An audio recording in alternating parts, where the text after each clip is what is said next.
السلام علیکم ورحمۃ اللہ وبرکاتہ۔ اعوذ باللہ من الشیطان الرجیم، بسم اللہ الرحمن الرحیم۔ رب اشرح لی صدری ویسر لی امری واحلل عقدۃ من لسانی یفقہوا قولی، رب زدنی علما۔ مسلم اور کافر کا فرق کیا ہے، یہ ہمارے مطالعے میں خطبات کے ذریعے سے جاری ہے۔ یہ بات ہمارے سامنے آئی، کیا دونوں میں صرف نام کا فرق ہے یا صرف خاندان میں پیدا ہونے کی وجہ سے فرق ہے؟ بلکہ بات یہ آئی کہ اصل فرق دونوں میں جو ہے اسلام اور کفر کی وجہ سے ہوتا ہے۔ اسلام کے معنی اللہ کی فرما برداری کے ہیں اور کفر کے معنی اللہ کی نافرمانی۔ مسلمان اور کافر دونوں انسان ہیں، دونوں اللہ کے بندے ہیں، مگر ایک انسان اس لیے افضل ہوتا کہ اپنے مالک کو پہچانتا، اس کے حکم کی اطاعت کرتا اور اس کی نافرمانی کے انجام سے ڈرتا، اور دوسرا انسان اس لیے اونچے درجے سے گر جاتا کہ وہ اپنے مالک کو نہیں پہچانتا اور اس کی فرما برداری نہیں کرتا۔ اسی وجہ سے مسلمان سے اللہ خوش ہوتا اور کافر سے ناراض۔ مسلمان کو جنت دینے کا وعدہ کرتا، کافر کو کہتا ہے کہ دوزخ میں ڈالوں گا۔ اب اس سے معلوم ہوا کہ مسلمان کو کافر سے جدا کرنے والی صرف دو چیزیں، ایک علم ہے اور دوسرا عمل ہے۔ یعنی پہلے تو اسے جاننا چاہیے کہ اس کا مالک کون ہے، اس کے احکام کیا ہیں، اس کی مرضی پر چلنے کا طریقہ کیا ہے، کن کاموں سے خوش ہوتا، کن کاموں سے ناراض ہوتا۔ پھر جب یہ باتیں معلوم ہو جائیں تو دوسری بات یہ ہے کہ آدمی اپنے آپ کو مالک کا غلام بنا دے، مالک کی مرضی ہو اس پر چلے اور جو اپنی مرضی ہو اس کو چھوڑ دے۔ یہ دراصل چیز ہے۔ پھر اور بھی باتیں ہمارے سامنے آئی ہیں، اس میں آج مسلمان ذلیل کیوں ہیں اس کے اوپر بھی گفتگو ہم نے کیا۔ اب آگے غور کا مقام۔ میرے عزیز بھائیو، کہیں یہ نہ سمجھ لینا کہ جو ہے میں مسلمانوں کو کافر بنانے چلا ہوں، نہیں، میرا یہ مقصد ہرگز نہیں ہے۔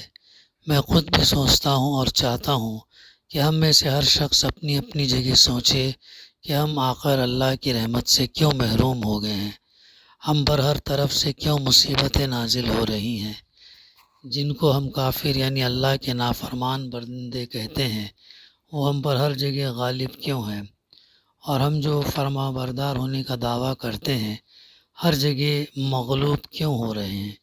اس کی وجہ پر میں نے جتنا زیادہ غور کیا اتنا ہی مجھے یقین ہوتا چلا گیا کہ ہم میں اور کفار میں بس نام کا فرق رہ گیا ہے، ورنہ ہم بھی اللہ سے غفلت اور اس سے بے خوفی اور اس کی نافرمانی میں کچھ ان سے کم نہیں ہے۔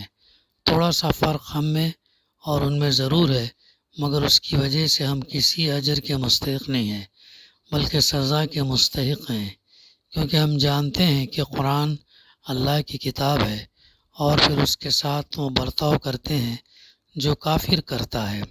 ہم جانتے ہیں کہ محمد صلی اللہ علیہ وسلم اللہ کے نبی ہیں اور پھر ان کی پیروی سے اس طرح بھاگتے ہیں جیسے کافر بھاگتا ہے۔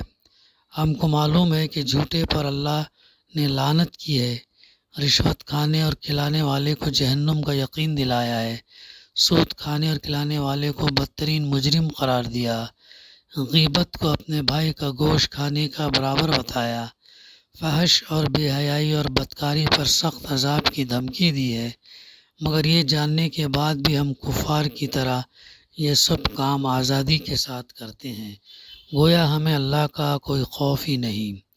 یہی وجہ ہے کہ ہم جو کفار کے مقابلے میں تھوڑے بہت مسلمان بنے ہوئے نظر آتے ہیں، اس پر ہمیں انعام نہیں ملتا بلکہ سزا دی جاتی ہے۔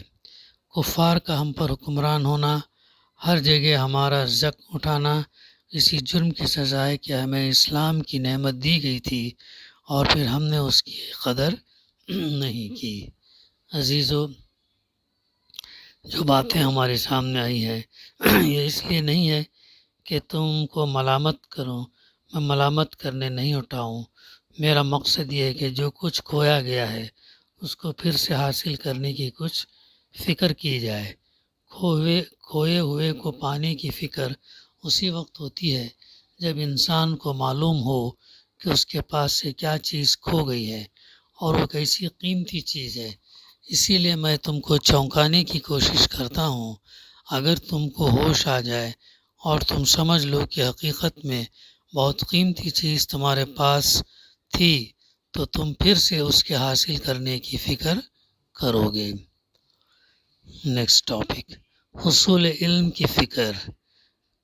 پچھلے گفتگو میں بات آئی تھی کہ مسلمان کو مسلمان ہونے کے لیے سب سے پہلے جس چیز کی ضرورت ہے وہ اسلام کا علم ہے۔ ہر مسلمان کو معلوم ہونا چاہیے کہ قرآن مجید کی تعلیم کیا ہے، رسول پاک صلی اللہ علیہ وسلم کا طریقہ کیا ہے، اسلام کس کو کہتے ہیں، اور کفر اور اسلام میں اصلی فرق کن باتوں کی وجہ سے ہے۔ اس علم کے بغیر کوئی شخص مسلمان نہیں ہو سکتا، مگر افسوس ہے کہ تم اسی علم کو حاصل کرنے کی فکر نہیں کرتے۔ اس سے معلوم ہوتا ہے کہ ابھی تک تم کو احساس نہیں ہوا کہ تم کتنی بڑی نعمت سے محروم ہو۔ میرے بھائیو، ماں اپنے بچے کو دودھ بھی اس وقت تک نہیں دیتی جب تک وہ رو کر مانگتا نہیں۔ پیاسے کو جب پیاس لگتی ہے تو وہ خود پانی ڈھونڈتا ہے اور اللہ اس کے لیے پانی پیدا بھی کر دیتا ہے۔ جب تم کو خود ہی پیاس نہ ہو تو پانی سے بھرا ہوا کنواں بھی تمہارے پاس آ جائے تو بیکار ہے۔ پہلے تم کو خود سمجھنا چاہیے کہ دین سے ناواقف رہنے میں تمہارا کتنا بڑا نقصان ہے۔ اللہ کی کتاب تمہارے پاس موجود ہے مگر تم نہیں جانتے کہ اس میں کیا لکھا ہے۔ اس سے زیادہ نقصان کی بات اور کیا ہو سکتی ہے؟ نماز تم پڑھتے ہو مگر تمہیں نہیں معلوم کہ اس نماز میں تم اپنے اللہ کے سامنے کیا عرض کرتے ہو۔ اس سے بڑھ کر اور کیا نقصان ہو سکتا ہے؟ کلمہ جس کے ذریعے سے تم اسلام میں داخل ہوتے ہو، اس کی معنی تک تم کو معلوم نہیں، الا ماشاء اللہ۔ اور تم نہیں جانتے کہ اس کلمے کو پڑھنے کے ساتھ ہی تم پر کیا ذمہ داریاں عائد ہوتی ہیں۔ ایک مسلمان کے لیے کیا اس سے بھی بڑھ کر کوئی نقصان ہو سکتا؟ کھیتی کے جل جانے کا نقصان تم کو معلوم ہے، روزگار نہ ملنے کا نقصان تم کو معلوم ہے، اپنے مال کے ضائع ہو جانے کا نقصان تم کو معلوم ہے، مگر اسلام سے ناواقف ہونے کا نقصان تمہیں معلوم نہیں۔ جب تم کو اس نقصان کا احساس ہوگا تو تم خود آ کر کہو گے کہ ہمیں اس نقصان سے بچاؤ، اور جب تم خود کو کہو گے تو انشاءاللہ تمہیں اس نقصان سے بچانے کا بھی انتظام ہو جائے گا۔ نیکسٹ ٹاپک، سوچنے کی باتیں۔ قرآن مجید سے ہمارا تعلق سلوک کیسا ہے؟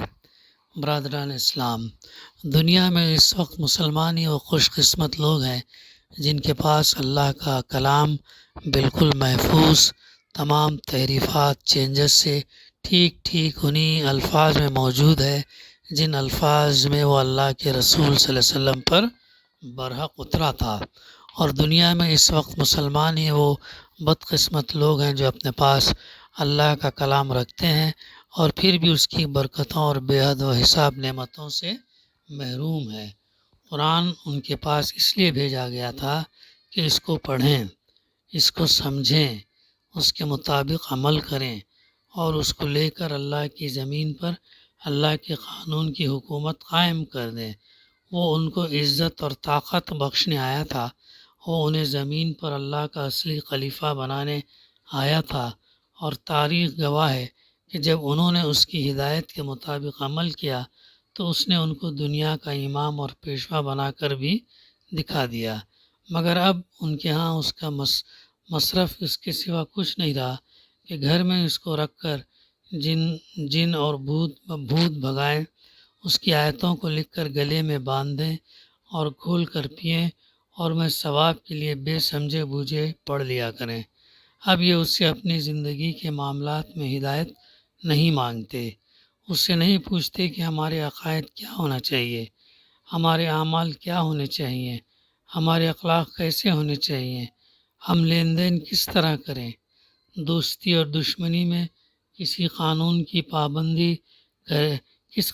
پابندی کریں، اللہ کے بندوں کے اور خود اپنے نفس کے حقوق ہم پر کیا ہیں اور انہیں ہم کس طرح ادا کریں، ہمارے لیے حق کیا ہے اور باطل کیا، اطاعت ہمیں کس کی کرنی ہے چاہیے اور نافرمانی کس کی، تعلق کس سے رکھنا چاہیے اور کس سے نہ رکھنا چاہیے، ہمارا دوست کون ہے اور دشمن کون ہے، ہمارے لیے عزت اور فلاح اور نفع کس چیز میں ہے اور ذلت اور نامرادی اور نقصان کس چیز میں۔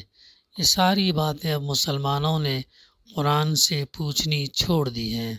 اب یہ کافروں اور مشرکوں سے، گمراہ اور خود غرض لوگوں سے اور خود اپنے نفس کے شیطان سے ان باتوں کو پوچھتے ہیں اور انہی کے کہے پر چلتے ہیں۔ اس لیے اللہ کو چھوڑ کر دوسروں کے حکم پر چلنے کا جو انجام ہونا چاہیے وہی ان کا ہوا، اور اسی کو آج ہندوستان میں، چین اور جاوا میں، انڈونیشیا یعنی کہ فلسطین اور شام میں، الجزائر اور مراکش میں ہر جگہ بری طرح بھگت رہے ہیں۔ قرآن تو خیر کا سرچشمہ ہے، جتنی اور جیسی خیر تم اس سے مانگو گے یہ تمہیں دے گا۔ تم اس سے محض جن بھوت بگانا اور کھانسی بخار کا علاج اور مقدمے کی کامیابی اور نوکری کا حصول اور ایسی چھوٹی ذلیل اور بے حقیقت چیزیں مانگتے ہو تو یہی تمہیں ملیں گی۔ اگر دنیا کی بادشاہی اور روئے زمین کی حکومت مانگو گے تو وہ بھی ملے گی، اور اگر عرش الہی کے قریب پہنچنا چاہو گے تو یہ تمہیں وہاں بھی پہنچا دے گا۔ یہ تمہارے اپنے طرف کی بات، ظرف کی بات ہے کہ سمندر سے پانی کے 2 بوندیں مانگتے ہو، ورنہ سمندر تو دریا بخشنے کے لیے بھی تیار ہے۔ حضرات، جو ستم ظرفیاں ہمارے مسلمان اللہ کی اس کتاب پاک کے ساتھ کرتے ہیں وہ اس قدر مضحکہ انگیز ہیں کہ اگر یہ خود کسی دوسرے معاملے میں کسی شخص کو ایسی حرکتیں کرتے دیکھیں تو اس کی ہنسی اڑائیں، بلکہ اس کو پاگل قرار دیں۔ بتائیے، اگر کوئی شخص حکیم سے نسخہ لکھوا کر لائے اور اسے کپڑے میں لپیٹ کر گلے میں باندھ لے یا اسے پانی میں گھول کر پی جائے تو اسے آپ کیا کہیں گے؟ کیا آپ کو اس پر ہنسی نہ آئے گی اور آپ اسے بیوقوف نہ سمجھیں گے؟ مگر سب سے بڑے حکیم نے آپ کے امراض کے لیے شفا اور رحمت کا جو بے نظیر نسخہ لکھ کر دیا ہے، اس کے ساتھ آپ کی آنکھوں کے سامنے رات دن یہی سلوک ہو رہا ہے، اور کسی کو اس پر ہنسی نہیں آتی۔ کوئی نہیں سوچتا کہ نسخہ گلے میں لٹکانے اور گھول کر پینے کی چیز نہیں، بلکہ اس لیے ہوتا ہے کہ اس کی ہدایت کے مطابق دوا جو ہے استعمال کی جائے۔ اگلا ٹاپک، فہم قرآن اور عمل بالقرآن لازم ہے۔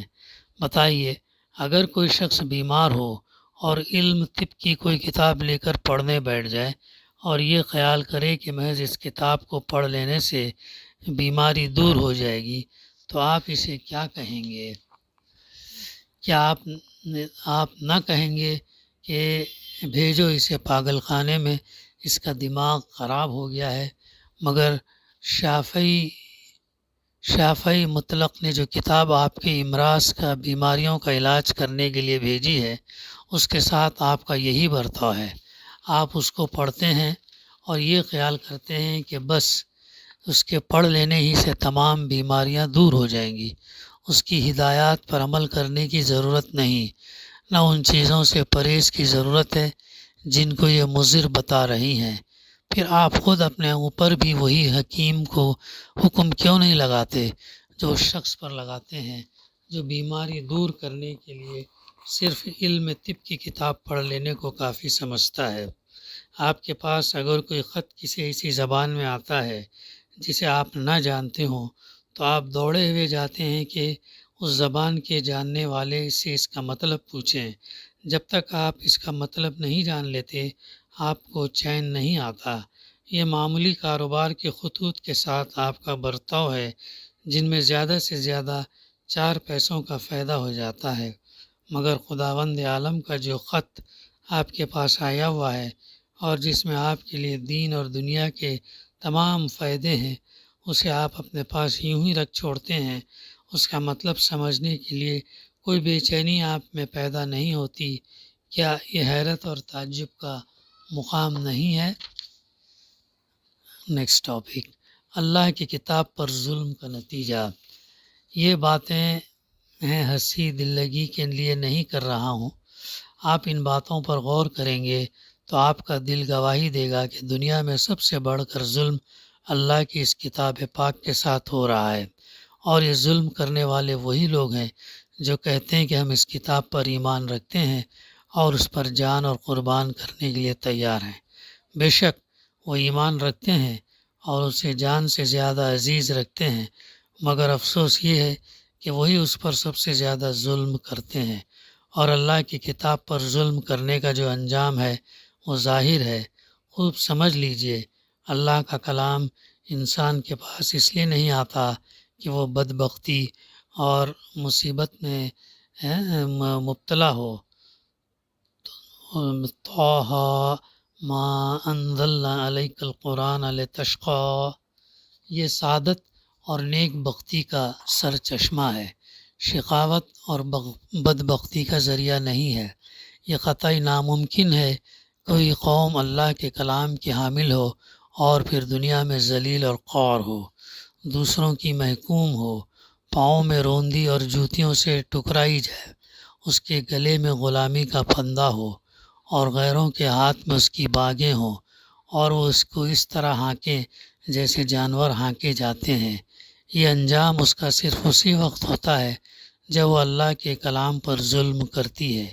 بنی اسرائیل کا انجام آپ کے سامنے ہے۔ ان کے پاس تورات اور انجیل بھیجی گئی تھی اور کہا گیا تھا وَلَوْ أَنَّهُمْ أَقَامُوا التَّوْرَاةَ وَالْإِنجِيلَ وَمَا أُنزِلَ إِلَيْهِمْ مِنْ رَبِّهِمْ لَأَكْلُوا مِنْ فَوْقِهِمْ وَمِنْ تَحْتِ أَرْجُلِهِمْ، سورہ المائدہ آیت نمبر 66۔ اگر وہ تورات اور انجیل اور ان کتابوں کی پیروی پر قائم رہتے جو ان کے پاس بھیجی گئی تھی ان کے رب کی طرف سے، تو ان پر آسمان سے رزق برستا اور زمین سے رزق ابلتا، مگر انہوں نے اللہ کی ان کتابوں پر ظلم کیا اور اس کا نتیجہ یہ دیکھا کہ وَضُرِبَتْ عَلَيْهِمُ الذِّلَّةُ وَالْمَسْكَنَةُ وَبَاءُوا بِغَضَبٍ مِّنَ اللَّهِ ذَلِكَ بِأَنَّهُمْ كَانُوا يَكْفُرُونَ بِآيَاتِ اللَّهِ وَيَقْتُلُونَ النَّبِيِّينَ بِغَيْرِ الْحَقِّ ذَلِكَ بِمَا عَصَوْا وَكَانُوا يَعْتَدُونَ، سورہ بقرہ آیت نمبر 61۔ تو ان پر کیا ہوا؟ ذلت اور محتاجی مسلط کر دی گئی اور وہ اللہ کے غضب میں گر گئے۔ یہ اس لیے کہ وہ اللہ کی آیات سے کفر کرنے لگے تھے اور پیغمبروں کو ناحق قتل کرتے تھے، اور اس لیے کہ وہ اللہ کے نافرمان ہو گئے تھے اور حد سے گزر گئے تھے۔ پس جو قوم اللہ کی کتاب رکھتی ہو اور پھر بھی ذلیل اور خوار اور محکوم اور مغلوب ہو، تو سمجھ لیجئے کہ وہ ضرور کتاب الہی پر ظلم کر رہی ہے، اور اس پر یہ سارا وبال اسی ظلم کا ہے۔